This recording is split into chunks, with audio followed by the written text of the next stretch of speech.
કોંગ્રેસના નકારાત્મક રાજકારણના કારણે અને રાહુલજી ખડગેજી જેવા કોંગ્રેસના નેતાઓના અપમાનજનક ભાષા પ્રયોગના કારણે ગુજરાતની જનતાએ 10 જેટલા મહાનગરોમાં અને અન્ય કેટલીક જિલ્લા તાલુકા પંચાયતની સીટોમાં કોંગ્રેસને 10% સીટો પણ આપી નથી.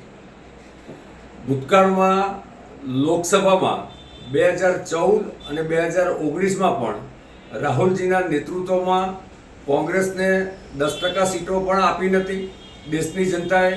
તેથી માન્યતા પ્રાપ્ત વિપક્ષનું સ્થાન પ્રાપ્ત કરી શક્યા નહોતા.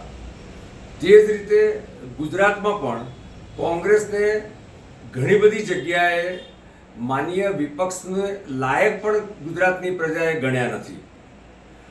આમ જોવા જઈએ તો લોકસભા અને વિધાનસભાના આ પ્રકારના નિયમો છે.